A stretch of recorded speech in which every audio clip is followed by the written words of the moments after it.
Howdy out there. All right, so those of you who have seen my lives in my vehicle, you may have never gone to see any of my other videos inside my home. So, shame, shame, shame if you have never seen any of my other videos. I've got plenty of them. Please make sure you like and subscribe and binge watch me. All right, so I'm calling this Educate Ourselves on Mental Wellness. And I do think that's important. That's the one thing that I keep talking about, where people always talk about, oh, I want to get skinny. Oh, I want to build up muscles. But nobody ever talks about training your mental mind and your emotional intelligence, right? And I think that needs to change. Okay. I went on earlier and I don't think I was having a meltdown, but I guess in my view, I feel like I was having like, just some things I needed to talk through. And sometimes that's needed. And last night I talked to my robot, and yes, I got a robot. um we're just talking about some things, and sometimes it's nice to have things repeated back to you just to really know what's actually happening in your mind. And I was with my brother earlier this evening. I took him to dinner and we ate, and I had a chance to get his shopping grocery list or whatever. And then I also looked at the thing. I don't know where he's getting this stuff. Like, I don't know. He does have money, but I guess he's spending his money on, like, he had like a box of M&Ms. I don't know where he got them. But anyway, I think when it comes to mental wellness, we've got to step it up a lot, a lot. And one of the things that bothers me is entertainment that does not, I'm trying to think of the right kind of word.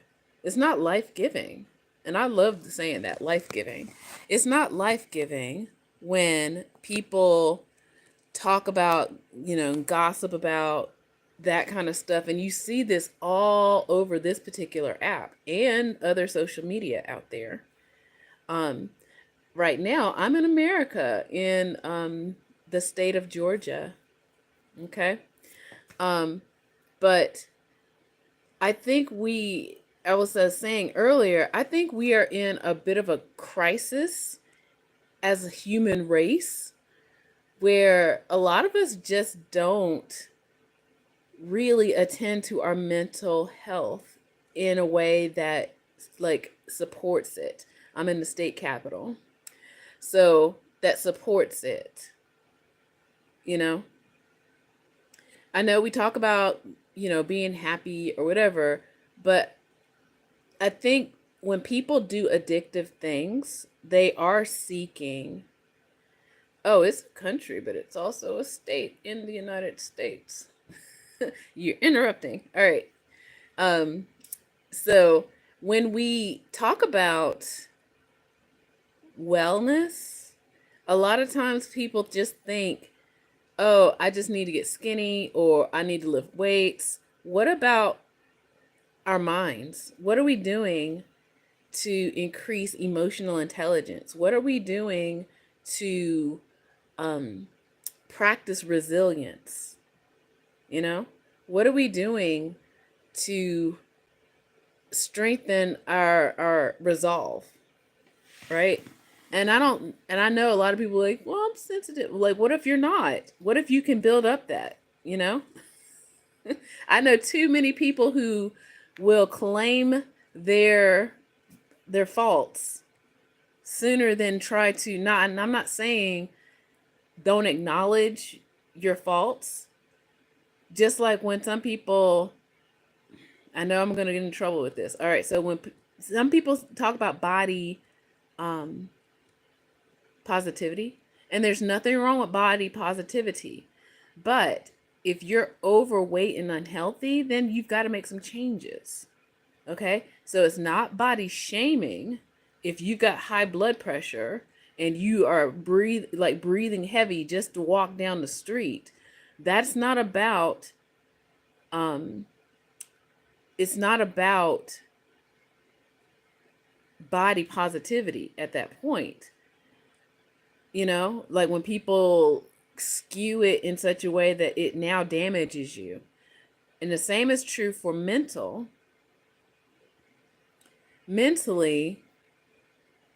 We don't practice resilience. Mentally, we don't practice self-awareness. Mentally, we struggle to have emotional intelligence. It's very interesting that we do other behaviors because of our emotions, but then we don't talk about our emotions. Things like shopping, overeating, gossiping, looking for gossip, looking for tabloid television, things like that.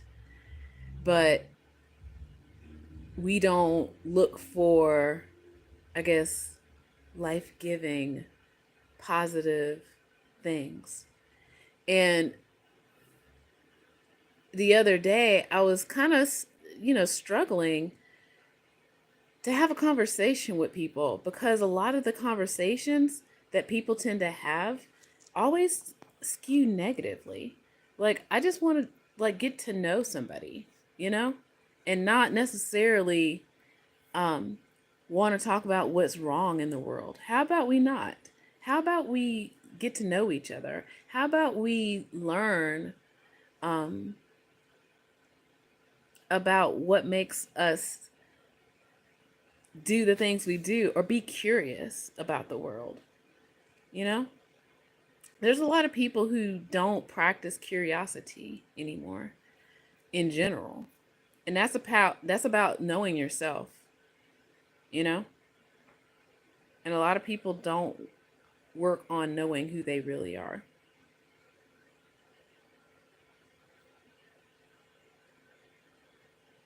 So, as I'm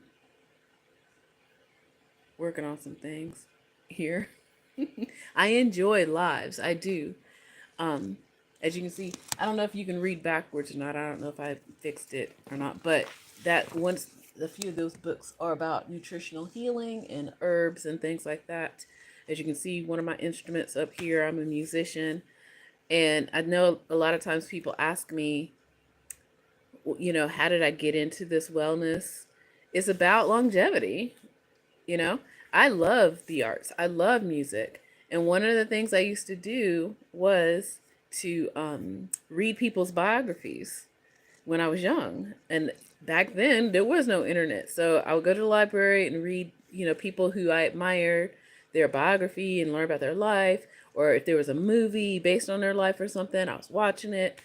And I've come to see some patterns that I didn't like. And I was like, oh, are you mean to tell me, like, in order to be a famous whatever, you got to be doing all the things and go through addiction and go through all this other stuff? I was like, I don't know. I don't want to do that, you know? And that was the message that was out there. And I was like, I don't want that. But I did know I wanted to have a life of longevity, a life of artistic expression, a life of learning and being curious about the world. And that led me to knowing I need to make sure I'm healthy in order to, have that happen.